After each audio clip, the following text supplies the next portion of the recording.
Hello and welcome to Pop Culture Pausecast with me, Bill, as always, with my compadre and partner in crime, Mike. So, hello, good to be here. Excellent. And today we have a very special guest from the Sega Saturn community on YouTube. He is called PandaMonium, and do you know what? I'd do the music, but we haven't got the budget, so I'm just going to go. I'm trying to do an eagle noise. So we might grab that off YouTube. If that's all right, and put that over the top to make that sound a little bit better. But yeah, go for it. I might grab what you guys did and use that. I don't know. I wouldn't. That would probably tank a lot of your views, which is not what we want to do. But yes, Nick from PandaMonium. Which I know you best, Nick, for your YouTube channel, where you have taken on the mammoth task of reviewing every North American Sega Saturn game in launch order, which is crazy, my friend. Which is crazy. But your content is fantastic, and we really enjoy it. And we're going to talk to you today all about your channel and what you do and things like that. So how you been, Nick? Well, all the way from America. Yeah, I've been fine. I've been okay. Been busy with work and stuff, but other than that, life's going well. Very slowly but surely working on the next episode. It's been a few months since I've published one, mainly because this one's just really freaking long. And I initially thought it's the Virtua Cop episode, just so everyone knows. I went into it thinking it'll be no more than a half hour long, and I feel like every time I go into any of these videos thinking, oh, it'll be no more than X amount of time, that always winds up quadrupling or more. So that's kind of where we're at now. I'm working with the translator for getting more info and such, and we just kept finding more source material and even more source material, and it kept piling up, and we're like, all right, well, this will be a long one, so extended edition. That's the thing about your content, because I've been sort of listening to you. I found you on the Sega Saturn Junkyard. That's really? That's how I heard. That's a good crowd. Yeah, they're good. They're good community over there. I keep an eye on the Facebook page all the time. But that's how I found your stuff. But when you first started, there were 10-minute reviews, 15 minutes, and they gradually started creeping up until you got to VR racing. And it was an hour and a half or something like that. And I was like, whoa, what is it? I think 2 hours for NBA Jam or something, wasn't it? Yeah. Absolutely So you've kind of gone from what you, just for people at home who don't know, you've gone from traditional YouTube review to almost full-blown documentaries with the way that you do your stuff, where you talk to the people who made the game, you go behind the scenes on notes, you look at stuff and you find things that no one else has found. You've opened up your content to this whole new thing. Why have you done that to yourself, Nick? What have you done? I just like pain. I don't know. It originally started out with, like you said, shorter, standard style reviews. And I always wanted to have some kind of research element to it. Like even in the very earlier episodes, there was some stuff I found through gaming magazines. I wanted to, not just cite wiki for the videos. That much I always knew from, the very beginning. But then it just, as I kept doing more research and finding more avenues for gathering information about these games, that's kind of when things started to get longer. And that's no problem. Yeah. I mean, I have to say, generally, when I subscribe to your channel, you have that kind of expectation where you see a few videos and you think, oh, okay, this guy's take this 20 minutes to do a review. It's a little bit more in depth. That's fair enough. Then when you see those bigger reviews dropping, you went, oh god, he's gone the podcast route. And it took a while to sort of sit down and find that time to sit there. But I tell you, and it's not just because you're here. When VR racing was on there, it wasn't on my Sega Saturn shelf because I was like, it's just a an old-fashioned retro racer. After I heard about all the history you did, I stopped what I was doing. I was completely switched on to that episode, and I was like, I had no idea that game had so much history. eBay got VR racing. Now I have a newfound appreciation for it, So it's good. The fact that your content is longer doesn't necessarily put me off. I'm quite excited because I know when you've found something and your episode is longer, there's more to talk about. It's not just you going, oh, and I love this track and this is my favorite car or this is my favorite content. You literally have gone the extra mile to find stuff we didn't know about, which is exciting. But before we get on to more about what you do, Nick, what I wanted to touch on, because again, unlike most YouTube channels that I tend to watch, your personality and who you are kind of takes a back seat. You're not on camera. You don't it's not you in front of your game collection and that kind of stuff. Not that there's anything wrong with that, but right. for yourself, you're very much, it's the information about the game that is at the foremost. Yes, you bring your comedy to it. You get me cracking up a lot of the time as you're going through it, but you don't really sort of put yourself in front of the camera. So I want to go through and sort of ask a few things about yourself and give you an opportunity to sort of talk about how the channel started up and that kind of stuff. So your videos are very educational now, and we don't often see you, but was that always the goal? Is that how you wanted it to be, or how how did that come about? Your structure of your episodes? Yeah, I guess just reasoning behind that is I want to make it as about the game itself as I can. I don't want to insert myself into the story, and I think that has to do with the journalism background going into making the videos, because I want to focus on the story itself or the game or the developers, whatever is in the video, and not try to insert myself into it as much as I can. There are some occasions, especially with the subject of playing video games, where inserting your own experience might even be necessary, and I'll still do that from time to time. But hang on, my dog is rolling around in the carpet. If the dog's not of you, then by all means let the dog. He's not bothering me at all. That's fine. That's fine. So you're good. You're good. Okay. Yeah, we're good. But that's kind of why I don't really appear that much. I don't want to, start every video with being like, "What's up, Panda Cubs?" in front of a wall of video games or something like that. I don't want to do that. I don't know. That should be a thing. Panda Cubs. Because first off, calling people Panda Cubs would be horribly demeaning. I don't know. There might be some T-shirts in there. That might be a good thing. But about that, just for the people who do YouTube and stuff, there's certain, I don't know if anyone's necessarily got the answer now with what people will say, but there's a lot of people that sort of say, if you don't put your personality forward, if you don't put you in front of the camera, you won't get the views. And with yourself as well, you take so much time putting so much effort into your episodes. Sometimes there's about a 3 months gap in between before we hear anything on your channel. Again, a big potential no-no for YouTube, where they said you have to do content every single week and stuff like that. Right, yeah. Do you see those kind of impacts on your channel because you're not at the forefront? You're not releasing content like every week. Does that sometimes affect what you do, or do you think that's not the point? What do you think? I mean, I feel like if doing that stuff, like say putting myself on camera at the very beginning of every episode, or doing some of those algorithm strategies, say if I were to do that, I would be guaranteed 100,000 more subscribers. I don't think I'd still try to insert any of that in, because it's more about just this is more of a hobby more than anything else, and I just want the videos to be what I want them to be.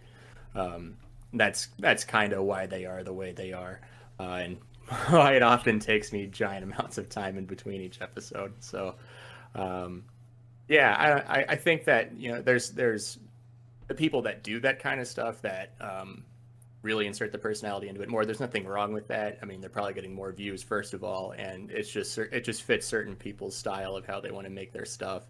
But yeah, I just kind of want to make it more about the game and more about the history of how it came to be, more than anything. I think that's one of the things that I like about your channel is like there's almost like no bias. Like I feel like you could have done like an absolutely monster video on say like Panzer Dragoon, and then you could have played like Fats, whatever that pool game was. You could have just like phoned that in, or like not really cared, but like there seems to be like it's almost like every single game, regardless of whether nobody's heard of it or whether it's really popular, still gets that sort of attention and care. And it's almost like there's not enough on YouTube. There's not enough coverage of those niche games. I've never seen another channel that's willing to cover those sort of. It's always like you know, you have a Nintendo 64 channel, they'll talk about Mario 64 and they'll talk, you know, all the big ones, but they won't talk about the ones that maybe like 2 people have played. So it's almost like I'd like to see like essentially your channel again, but just for different consoles, because like it's just this. It's great how there's just so much, like I said, so much care into each individual game. And at first I was just sort of hand picking certain videos of like games I recognise, whether that's, you know, Rayman or whatever. But then I just found myself just going from the start, and I learned so much about all these games I just don't even care about really. But then I just found myself so like interested, like the I forget the name of it now. The one that was like randomly generated and it was using like, yeah, that one. Yeah, I just found that so fascinating to watch. And is there almost like some sort of nagging feeling, because you must have, obviously you've committed to this list of games. There must be that one game that comes along, you go, oh god, I don't know what to say, I don't know what there's, you know, is there ever that sort of roadblock of I literally cannot change my mind, I have to talk about this game, and it just sort of gets in the way? You know, looking back, I was kind of excited about the unheard of games because I knew that no one really cared about them, so there's got to be some crazy story with them. Like, I think Gen War is a perfect example of that, where no one else really dug into it, so it was all uncharted territory for me. Talking to Robert Leyland, by the way, great dude. He developed a number of Saturn games and other stuff throughout 5th and 6th gen. He told a lot of good stories about what went behind making this, you know, would-be launch title. I actually have a copy of it staring back at me on my shelf up there. Awesome. And, you know, stuff like that excites me. I think that, to answer your question more properly, what I, you know, really dread playing, initially it was virtually any of the sports games. I was like, God, no, like, I'm not into sports. I'm not into football, into soccer, or anything like that. Why choose the Sega Saturn? There's so many of them. Exactly, yeah. That's what sucks. But I think I've gotten past that. I think World Series Baseball was like the first like sports game in the series that I reviewed where I was like, okay, this is actually kind of fun. Because there, by default, will be a lot of history with whatever players are featured in the game, teams, and the sport itself. And then I really got past that with NBA Jam. Because, you know, I say, gee, I dread any sports games in the series, and then I go off and make a 2-hour video about NBA Jam. So, that's fascinating stuff, because you spoke to the people who behind it, and you know, the people who are like in the game and plays the game a lot, and went down the arcade. And I wasn't into NBA Jam. A lot of my friends played it a lot on the Mega Drive and things like that. Yeah, I was kind of the same way before I got into it for the series. Yeah, but I heard your video. Yeah, I heard your video and it pulled me in, and I'm sort of, again, I'm on eBay going, I've now got a few newfound appreciation for this game because I now have some history behind it. So it's really fascinating stuff. It really is. And the port, proudly made in Britain.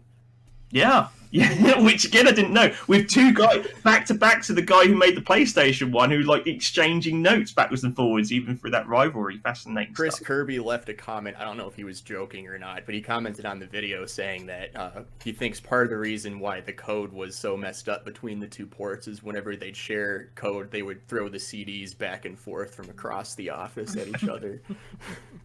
Yeah, that wouldn't mess up the code, but maybe they did throw stuff. I don't know.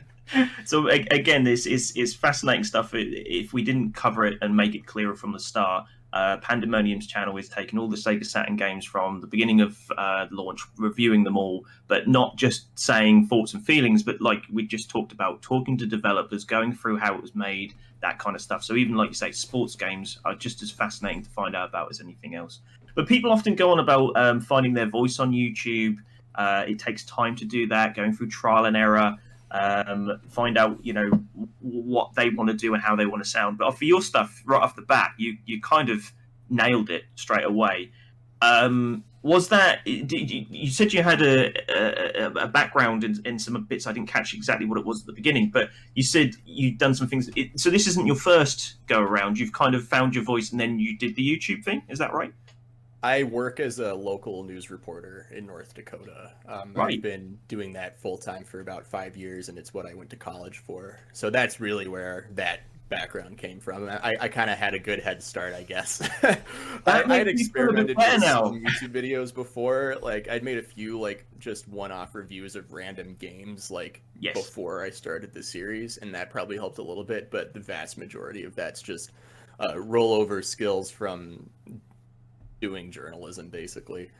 I'm glad. That makes me feel a little better, because I heard the first few episodes you did compared to my first episodes, and I'm like, wow, I got this wrong compared to what you're doing. But no, you should see my first few news stories, and you'll be like, oh, okay, all right. Everyone has to learn somewhere. But no, you're exactly. from the very first episode. Don't be put off to sort of start right at the beginning with PandaMonium. You sort of grab the first introduction to the Sega Saturn's review project, and it's the content is very precise. You've got your branding, if we call it that, for lack of a better word. Sure. Your style, what you sound like, how you put them all together is right there from the very first episode. But there are a couple of odd ones in your library as well. Like right at the beginning, you got like a Spyro speedrun in there. Guile's theme goes with freeform jazz, which made me laugh. And that was about 6 years ago. So what was the plan? Were you just uploading these random videos to get an idea of how YouTube works, and you just kept them on there, or did you always have the plan, or did someone come up with what to do with this Saturn review thing? How did it come about? So through high school and college, I would very, very rarely upload videos to YouTube just on the same channel. Some people, when they start a project, they want to make a different new YouTube account for it. I always did everything on the same account. I paid no mind to separating it out. So there are a lot of unlisted videos from high school and college that are still technically on that account, but not public at the moment. And I did make some very bad reviews in high school. In fact, there was even a 5-minute review I did of Virtua Racing for the Sega Saturn when I was like a senior in high school. It's not good. I can send it to you guys if you want to see it. It's unlisted. Put it on the channel. You got to make us feel better, because our first content is nothing compared to yours. You've got to balance out the averages there. You've got to put it up. I got to balance it out. That's right. That's it. So that's the real beginning. So you've been hiding the early content. Okay. Right. Yeah. Maybe I should do it under wraps. I plan on probably after the upload of the next episode of doing like a live stream where I just go through live commentate some of the unlisted videos that are in there. That's been a requested thing I do. So there's some gems, but they're like cringy gems. So you gotta have them. Everyone's got to have them. Everybody's got them. What made you sort of go away from that kind of content and sort of start the Sega Saturn project? Why the Sega Saturn? Why review all this? What sort of started it all off? Between like graduating college and getting my job, I wanted to have some kind of video hobby. And my original idea was to review every Nintendo 64 game in release order. Even across all 3 regions, Europe, Japan, North America, the library for the Nintendo 64 was considerably smaller than, say, the PlayStation 1, where there's more than 1,000, and 64 had like 300 something. So I'm like, I originally wanted to do that console because I thought it would get more views, even though the Saturn has always been my favorite retro console since I started getting into classic games. And eventually when I started making a release list with sources for N64, and I just like, I'm bored of this, I don't like this, and decided to instead do it for the console that I enjoy a heck of a lot more. No hate to the N64, but I think I'm having a much better time doing this for the Saturn. So I got going on a release list, that spreadsheet I sent you guys a link to just now. And I was originally using release dates from GameFAQs, from GameFAQs.com, which turned out to be just horrifyingly inaccurate after I had stacked them all up. And just through the course of 3 years, the release list gradually changed as I found new sources, old magazines, websites that were archived through, the Wayback Machine. a good internet buddy of mine, Pimpo, she found a bunch of other sources, including Usenet. Usenet really kind of cracked the case, which, for those who don't know, is an old internet messaging board from the 90s, but you can still go through all the public messages through Google Groups. And there was like a board for Sega fans that posted stuff all throughout the early, late 90s when the Saturn was coming out, when the games were coming out. Oh, great. Stores would post, they're like, hey, we just got these games on this day. And it's like a post from like some September, whatever, 1995. And it's like, okay, it's like basically stepping into a time machine. Because it's not like really it is now. People don't realize it's not like wasn't it. No one cared what necessarily when games came out. Once the game was released, that was it. No one thought I better put this on Wikipedia because there was no one thought that. No. What was interesting is I found out that Japanese release dates were extremely well documented for the Saturn. Very, very well documented. They've had every game down to the exact day for years. North America, polar opposite. Couldn't give more of a crap about like documenting anything release date wise. It was so difficult to find a lot of those dates just because no one in North America gave a shit about documenting any of them. No, because at that point it's all about the money. They only want to document the money they get in, and if the money doesn't come in, they don't document it. And so yeah, exactly. Yeah, so like Nights into Dreams and such, you'd find release dates for those quickly, but like Battle Sport, no, that's going to take some digging. So, but yeah, we got them all down to the precise day now, which is great. So it's that list has changed quite a lot, even during the series, and I've had to like change episode numbers, which got frustrating. But I think we're at a set point now. So to recap, the reason you did it is because you like the console more, and if without putting words into your mouth, I find the Sega Saturn to be quite a fascinating story because it is a great console, but no one gave it a chance, and probably rightfully so because of its launch, no matter where you were in the world. But later on, looking back, it's a lot more interesting, I find, than the PlayStation N64 for many reasons. Sometimes because of the fact that the N64 and the PlayStation are better documented because they were more successful, but also because of that kind of up and down period where people just write it off as a terrible console because of its launch. But there's some great stuff that comes in sort of later on. And your channel does this fantastic job of sort of not only telling you about the games, but sort of explaining the landscape of what it was like for the Sega Saturn at that time as well, which I find fascinating. So well done, sir. Well done. Thanks. Really good. Really good. But let's say for somebody, it's easy for us to say, oh yeah, you got to start at the beginning. You know, when someone's watching an anime or they're watching a really long TV show, they say, oh yeah, you have to start at the beginning to understand it. But it's one of those slow burn ones, or you don't quite get it. Let's say, for argument's sake, we said to you, okay, someone's going to come in and they want to test and see if this channel is for them. Which episode are you most particularly proud of, or would you suggest for them to check out first, rather than just saying, oh yeah, begin at the beginning? Is there one in particular? I would say that probably the Gen War episode might be the best, because it's shorter than some of the really long ones. It has an interview. It has the crazy launch date story stuff going on with it. Some people have told me they think Virtua Fighter Remix would be the best starting point. That doesn't have interviews, but it also has a lot of like old archive internet information suggesting that Virtua Fighter Remix could have launched with the Saturn in North America. I'd say one of those two would probably be the best place to start with. If you're in the mood for like a really long, more than 1 hour video, then Virtua Racing. But if not, either Gen War or Virtua Fighter Remix. Hey you! Yeah, you! Do you like video games? Do you like kick-ass characters? Do you like action and adventure? Then you should go to RagingDestiny.com and get your copy of Raging Destiny, an action-packed fantasy fiction today. A novel written by a gamer for a gamer. That's right, written by me, Bill, from Pop Culture Pause Screen. It's a non-stop thrill ride with in-depth characters that very well could be your next favourite franchise. There isn't any slowing down in this book, oh no. Every chapter is designed to keep you reading and wanting to know what happens next. You can find out more at RagingDestiny.com, and I thank you in advance for your support. Now, back to the show. I'd probably say Virtual Racing is one of the most in-depth videos you've ever done. And like I said, it turned my opinion on a game where I had very little interest in it and it was in my watch list for a little while because it is so long, and I kept it there because it was you, and I kept it there. But then I was tidying up my room or doing something around the house, and I stuck it on, and I found out that I was suddenly slowing down on what I thought I was going to get done quite quickly because I was listening to what you found quite fascinating about what you were talking about. But I also particularly like Astal. Thanks. Again, it's another game that no one talks about. It's exclusive for the Saturn, and I think you do a great job with the way you put the music together, the way you cut the video together to sort of give that some love and respect.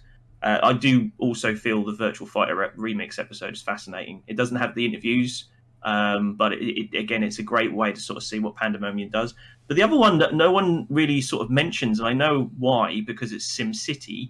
But that is a fascinating episode because of how different and how much the Saturn could have done SimCity so much better and did do it better. And all the people you spoke to, it's like, wow, you've gone up in the world. Because I think the first one I remember where you actually interviewed like the developers of the game. I might be wrong on that one, but it was definitely the one that made me think, well, PandaMonium's not talking to himself anymore. He's talking to other people. Wow. I think that when I originally did the Gen War episode, that was the first episode with an interview, but then my release date order changed and bumped Gen War down after I'd finished it and uploaded it. Right. So I think in the current series order, yeah, you might be right. I think SimCity might be the first in the playlist to have an interview in it. But yeah, that was a very fun one to make. There were a lot of fun stories with that one, and still to this day, I have not been able to overload Saturn's save memory with a single city, but the developer said it's doable, so it has to be done. Yeah, it's got to be done. if you don't know about that, go watch that episode, because again, that's fascinating about how the Saturn's architecture is put together, how they overcome what the Saturn can and can't do. And another thing I love about the Sega Saturn is because of its hardware restraints, people got inventive and imaginative to try and find their way over that. And SimCity, your episode that touches on that quite a lot, about how these developers looked at the hardware, didn't have a lot of support from Sega, but they still were talented enough to sort of go into the architecture and sort of work that out, which again, I would not know was it not for your videos. So that developer, Paul Kirchin, you might remember he had that the development kit label from the Sophia system that they had with like the date on it. So after the episode, he sent me that label, and I actually have it up here now. Oh, that's sweet. Yeah. So, it's boys and girls at home won't see it, but there it is. Oh, wow. Oh, fantastic. So is the barcode from the actual test kit? Yeah, yep, that's the one, and it says it was manufactured on October 18th, 1994, and they didn't get it until December 1994, but they started development 6 months before getting it in the mail. I think it was June or July of that year. So, yeah, that was a case with a lot of those ports and third-party Western-developed Saturn games, be it Europe or North America. They didn't get these kits until after they had to start making them. Which is insane. Yeah, not good. It's crazy, and the fact that how people managed to overcome that to get the games out, you really just don't understand or appreciate it until someone like yourself sits them down and sort of lets them tell their story. I did have another question sort of later on, but as you've just shown me that, and now I'm jealous.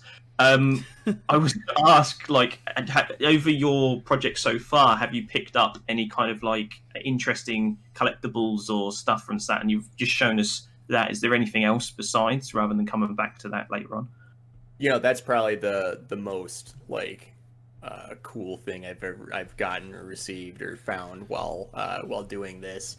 Of course, there's lots of archive videos that have been sent to me or that I found. Paul Kirchin, he also sent me a sealed SimCity for the Japanese Sega Saturn. Wow. So, and then a few other weird things. I think he's the only one that sent me stuff. And one of the other things he sent was this Maxis. It looks like a letter opener, but it's actually for getting the shrink wrap off of standard size jewel cases. Useful. I don't know how often they wound up using that, but apparently it was enough to warrant getting that. Other than that, though. Just standard stuff like a few Saturn games, peripherals like the light gun. I've got a racing wheel and a mission stick that were basically paid for by Ko-Fi donations. So thanks to fans who helped with those. And yeah, the stuff from Paul Kirchner are probably the only knickknacks that I feel like no one else really has. Right. But, no, cool stuff, and I think that's all good. Come that it's the kicks of the of doing a project like that, which is really good. But the big question for me is how have you achieved this? How what is the creation process? What makes you be able to sort of, after all these years and all these people who love the Saturn and talk about the Saturn, how have you managed to sort of get these developers to talk to you, find this information? Can you just talk us through the content creation process and sort of how you get these videos made? Yeah, sure. I mean, first thing I do, of course, I gotta play the game. So that's like first and foremost. You can't do anything like this and not play the game. I think that's like a hard requirement. But yeah, I'll sit down with it and play it for a little bit, and I'll continue to play it while researching, writing, and even while editing the video. I'll still continue to play it and find stuff. Try to digging through the cheat codes, digging through the facts, see if there's any like Easter eggs or weird stuff hidden in the game's files. The cutting room floor is a good resource for some of that. Hidden Palace, see if there's like any leaked prototypes or early beta builds of the game. I start going through like the standard stuff, just like if there's Wikipedia pages or stuff on SegaRetro.org about it. I'll read through those, read through all the sources, read through all the old magazines that have covered it, because every old magazine about video games have been scanned to hell and back and are available pretty easily online through various websites. So I'll try to read as many of those like of the time articles as I can. And start, look through the credits and then start trying to find these people on social media. Through my day job as a reporter, that's probably what helped me the most with trying to get in touch with people. Sometimes it's sending them messages on LinkedIn or Facebook or Twitter. With Peter Molyneux, for example, I had to reach out to his like public relations staff. And usually the email will be like, telling them who I am, what I do for a day job, what I do for a hobby. Then funnily enough, you were kind of hinting at this earlier, but one of the videos I like to send, and here's an example of what I do, is the SimCity review, because it has an interview in it and it's short and it's kind of interesting. So I feel like that usually clicks with people. More often than not, I don't hear back from the developers because they either don't see the message, they don't check that medium anymore, or they just maybe they get too many messages and they just don't see it. Sometimes I hear back like months later. Like Steve Snake, for example, like he got back to me way late while I was wrapping up the NBA Jam video. I'm like, well, I got to include this stuff. This is all really good. Can't ignore it. So but you can always do follow-up episodes and stuff anyway, can't you? Exactly, yeah. But Peter Molyneux, I've met Peter Molyneux. He won't remember me at all because I probably won't remember me either. No. Well, he said a lot more to you than he did me. He was when I met him, it was I was a game which would be the equivalent to GameStop in America. I was a game store manager, retail manager. Yeah. And we had a conference every so often. He signed my copy of Fable, nice. and that was not in front of me, and I won it, so I didn't even see him. But he gave you some really interesting stuff over on the episodes you had him on. So how do you it's not convincing, but what makes you get them passionate enough to talk about something that's so old and like so far behind them? How do you sort of get them onto your channel? They usually just by default enjoy talking about the glory days of game development. The 90s was a really like seat your pants guerrilla style game development era. Like no one had lives. People spent 90 hours a week doing this. They would bring cots into the office and they would do it because they literally enjoyed doing it. Totally uncharted territory with the 5th gen because everything was 3D or super high powered processing. You're able to people at that time felt that if you could think of a game, you could make it because the technology had advanced that far. So it was probably the time where pretty much anything and everything was tried. Any idea, there was no set standard for, all right, we're going to make a bunch of battle royale, first person shooters, maybe a racing game and this and that. Like people were just gunning out crazy ass ideas left and right. So a lot of them really enjoyed talking about that and reminiscing on it. And that's kind of the common convincing factor, I think, that gets them to want to do it. And then I think with a lot of the more obscure games, these are people like, like Robert Leyland or Paul Kirchen or Chuck Tolman. Perhaps no one had ever reached out to them before to talk about this stuff. Do you feel like it's not Super Mario 64 or whatever.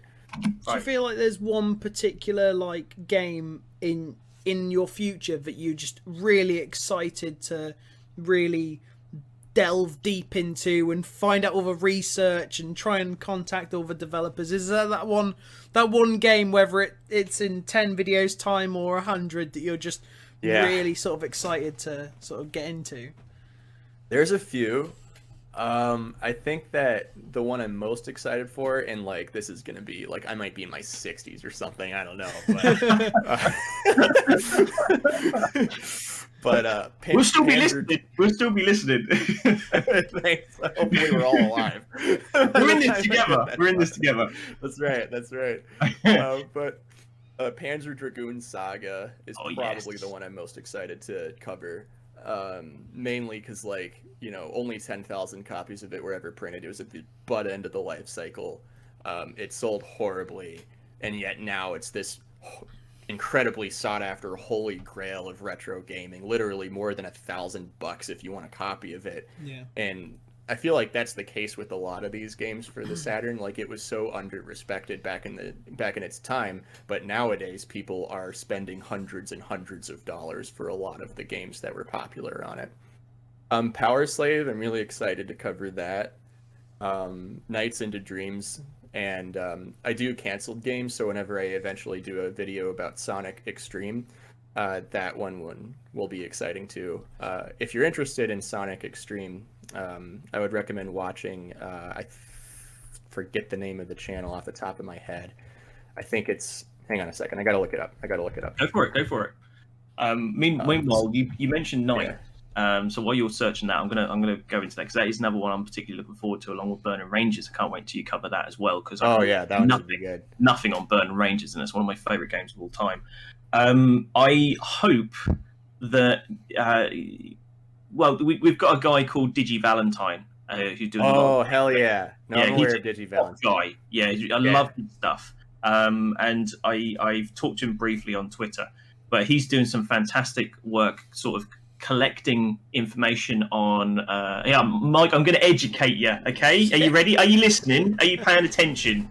You know, history freak, right?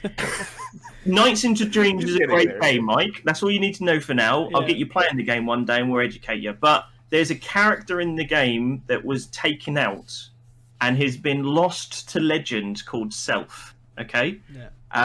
And no one can find virtually anything about this character, but recently there's been loads of data mining on old copies of the game and from E3 and all these other kind of different shows and stuff. So they're finding like extracts of Self.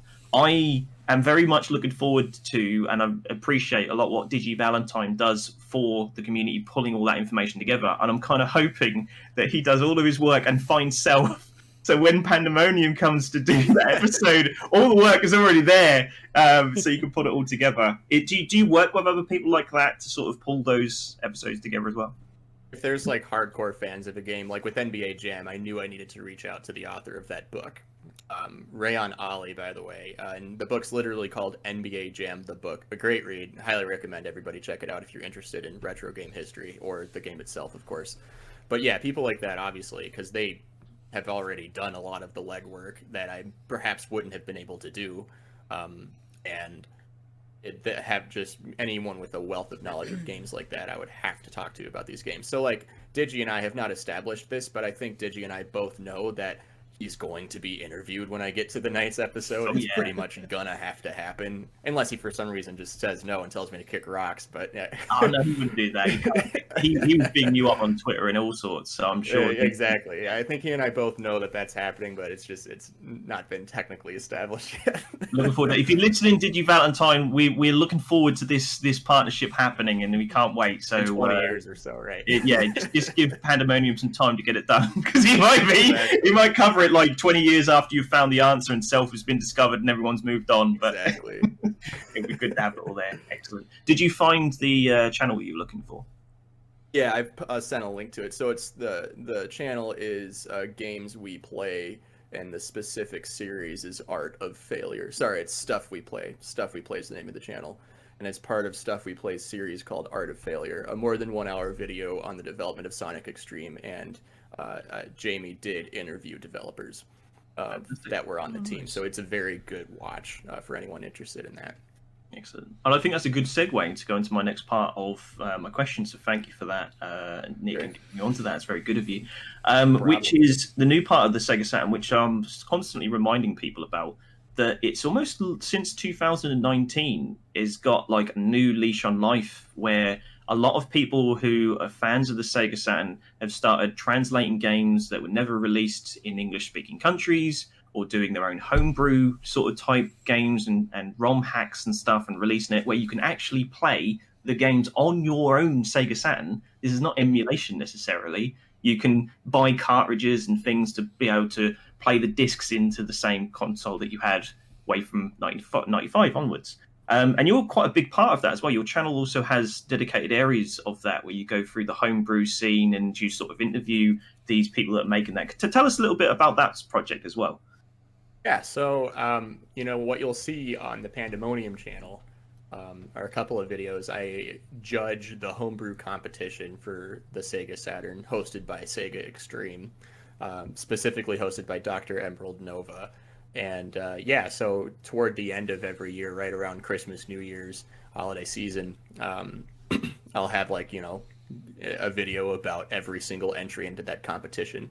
And yeah, it's a lot of homebrew. It's a lot of patches. Some of it's like tools and utilities for like transferring save data and such. But yeah, like you said, since 2019, that's really when stuff super duper got going for Saturn homebrew. It's really seen an incredible renaissance. Like even comparing it to like the Dreamcast, the Saturn scene has like a bajillion optical drive emulator options now compared to other machines. Like with Dreamcast, GDEMU is pretty much your only option. And with Saturn, for the longest time, we only had like one decent option that was really hard to get. And now there's the Satiator, there's the Fenrir, which is really good, and there's other options out there as well. Fenrir and Satiator are probably going to be the stronger, better ones to look after and get. And then just a ton of people making homebrew games. XL2 has probably been leading the charge on a lot of the 3D stuff. With Hellslave and doing a lot of stuff with Sonic. And then jillions of translations of games and hacks that we just did not get even 3-4 years ago. Just to give people who may not go again the history of that, things like Castlevania, there's the improvement loading hacks where first of all, Castlevania was translated from Japanese Symphony of the Night into English, which I thought would never happen because it's already in English on PlayStation. But no, a guy named Night of Dragon did it, which is great.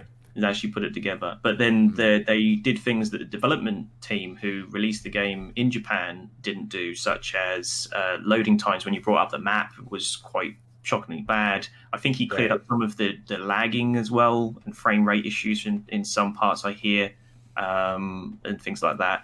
But also cancelled games of now there's a chance to sort of play them what they might have been like. I've seen things for Sonic X-treme where you can sort of play those on your console. But some of the bigger ones that I particularly like as well is games I never played, like Bulk Slash. And things like that. There's a translation patch come out for that, which that game looks amazing. Oh, it's great. Yeah, it's the controls are really weird. Once you get into it, it's like really great, explodey, crazy polygon action. Yeah, a real gem of its time. And there's loads of things. Sakura Wars, which again you've covered. Which thanks for that. We will go into this a bit later on, but I wouldn't have known that would have been released if it wasn't for your channel. So thank you for that. Oh, sure. Yeah, help. So it's the stuff. If you're interested not only in the history of the Saturn, you're also covering things nowadays. What's coming out? Why it's exciting to be a Saturn fan? What's yet to be done? What the system can do, and what even people were not quite capable of doing back then. Now pulling out all of this great content out of a console that is essentially dead, and sort of giving it a new leash on life, which is fantastic. Oh, that's great. Yeah, I was talking to a guy who was trying to get into the PlayStation 2 patching scene just to see what they had done for translations, and it was a really small handful of translated games, and half of them you couldn't even play on actual hardware, which just blew my mind to hear that. Whereas on the Saturn, we're like eating really good right now. There's like, if you go look, there's at least 20 or so translation patches that you can go get right now, and pretty much all of them can be played on your actual console in some way. It's really amazing to see what's going on with the Saturn homebrew scene right now. Really unprecedented, like just surge of growth past few years, and it's been really, really exciting to be a part of. Yeah, apart from maybe the Dreamcast, I don't think there's another console from that time that's having that kind of renaissance. And it's almost like having, in my launch lineup for the year, where I go, oh, I've got to get that game, or add that to my wish list. I have games on the Sega Saturn that are also got like sort of deadlines coming out and things that are coming as well. So I'm looking forward to those just as much and watching these projects very closely. And thank you for being one of those people that's sort of pulling all that information together in one place. That's really, really good of you. For sure. It's a well-connected community, so we're just going to be tight-knit. Yeah, and you tend to be pretty bunch of good dudes and dudettes as well, to be honest with you. I never really have a bad conversation with any from the Sega Saturn community, so good to good to hear. Also, just going back to your content and what you make, will you be covering, or do you have any plans to cover things like the hardware side of things? Though, this sounds like a really stupid question, but after SimCity and after VR racing and seeing what you did with NBA Jam and things like that, now I'm kind of interested in what else is there I don't know about. Will you be covering things like the light gun, the steering wheel, the dual controllers, and that kind of stuff? Can we expect that kind of stuff from you as well? Absolutely. You're going to see some of that in the Virtua Cop episode, but with the light gun, of course. So I go in depth into how it works, and some of the specs that Sega had with, like, for example, like in a Japanese Sega magazine, they had interviewed a developer who said that the trigger for the light gun for the Saturn is built to withstand precisely 500,000 presses. And then once it's beyond that, it's like, okay, they don't care about it anymore. It's just, drive it into the dirt at that point. 500,000 pressed it that much or something. That is like apparently how many trigger pulls a Saturn light gun is built to withstand. Weird things like that, and then just how it detects shots and such. And then it's also in the Virtua Cop episode that's going to be a lot of information about the development hardware between Sega and Sony, and how they sort of how Sony was sort of beating them in the race to getting really good dev kits out. There's going to be a lot of stuff like that in there. I am going to cover the hardware a lot more, but I think it's going to be built into the episode list of games. Yeah, I know. I remember when you briefly mentioned the mouse attachment for the Sega Saturn when you did. I think it was Myst, but it came out like a year after the game came out, so it was kind of like no one cares at that point. Right. I did want to ask, when it comes to the games that you play, do you have to get out a bank loan in order to buy some of these games, or is there some games where you're like, maybe I can get a translated version, or is it always just North American every time, original hardware, get the games as they are sort of thing? I'm always playing the North American games in original hardware. I am not always doing so legally. Because a lot of these games are just horribly expensive and hard to get. And with the ODE options that are out there, it's just more optimal to play on like I have a satiator, and it's usually better for me to play on that than to wear out my disk drive with hours of gameplay of a game I don't really care that much about. So it's all recorded on real hardware. It's just some of it's illegally downloaded. So, the thing is, when it comes to video games are meant to be played, in my opinion, and some of the Sega Saturn games are some of the best for innovation and creativity and what they have, and the money that you would be spending on this legitimate hardware to play the games is not going to Sega or the people who make those games anyway. So as far as I'm concerned, there's hang me if you want, but as far as I'm concerned, there's nothing wrong going on here. So that's all good with me. Most people in the scene seem to see it that way. Very few people are going to be mad about that anymore. Yeah, especially when you start looking at things that have been translated from Japan that we were told as consumers we wouldn't want, RPGs and stuff like that people now are very much sought after, are being translated and brought over so we can play them. I would hope that those people who make that game would appreciate that there's now a newfound audience who are enjoying these games as they are meant to be played when they were first created. But we always ask this question for content creators, just out of interest, really. Who do you watch on YouTube? Which channels do you enjoy? I really enjoy Summoning Salt, who does speedrun documentaries, and Great. Lemon, who does kind of a variety of stuff, but some video game content here and there. And there's a lot of good Saturn-centric creators. I'm a part of Sega Saturn Shiro, so I feel like saying I watch them is kind of cheesy, but I do watch, like, they do weekly live streams of Saturn news and live streams of games and such. There's a couple of older channels that I used to watch a lot more, but not so much anymore, mainly because they don't upload anymore. But I was a big fan of Classic Game Room back when Classic Game Room was current. And Carter's Retro Reviews. He is an Australian guy who reviewed like several dozen, I think maybe into the hundreds of like Saturn games back in like the mid 2010s, like 20-teens era, whatever we call that decade. I don't know, but but yeah, he had a lot of like real dirty jokes and stuff, and it was just like really funny stuff. Sega Lord X every now and then. SNES Drunk's really good. Stika.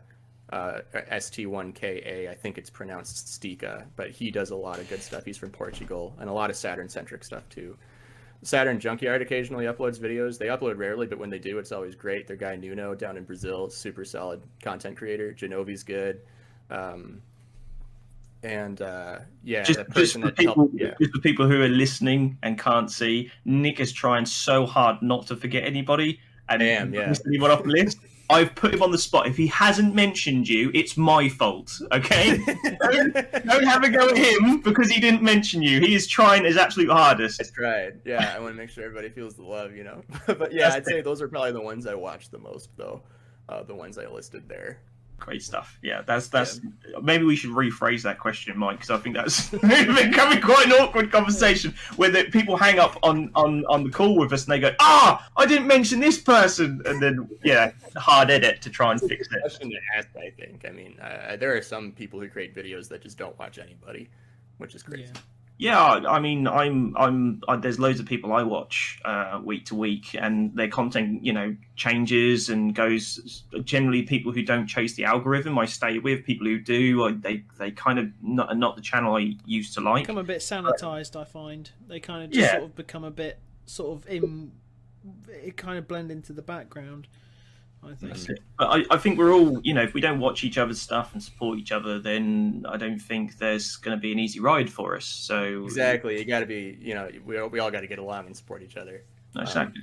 Before we move on, a couple other channels I wanted to mention. Go for it. Yeah, please. Up and coming speedrun documentary guy, The Rixer, is really good. Does a lot of PlayStation stuff, and Hummel Don is pretty good too. Same type of channel. Both of those I'd highly recommend. Nick, if anybody else comes up before the end of this podcast, I'll send you a long message at the end, Well, just jump in any time. We won't think you're crazy. If you just say some random channels, we'll just be yep, add that to the list. And Mike, because you're the one, that's it. Mike, because you're the one editing it, what I want you to do is cut around me talking over the top of Nick, take that name and put it at the point where he was listing everybody. Can you do that? Is that going to be okay? And if you can get Nick to relay the name of your channel as well, and we'll just. Thanks for listening to the Pop Culture Pausecast. Check the channel for other episodes. New podcast every Wednesday. Or if you're one of the cool ones, you can watch some of my other videos right here on Pop Culture Pause Screen, or maybe catch me live on Twitch every Monday from 7 PM UK time. And show some love to my partner in crime, Mike, over at his YouTube channel, Mike Ritiques. Link in the description. He does some great game reviews, he really does. And if you want some action, adventure and kick-ass characters in your life, then go over to ragingdestiny.com and get a copy of my book, Raging Destiny, a novel for gamers written by me, a gamer. You won't regret it, and I appreciate your support. That's ragingdestiny.com. You should have links to all of this in the description below, or on screen now for you to click. But for now, it's time to stop talking and go play some bloody video games. Catch you next time.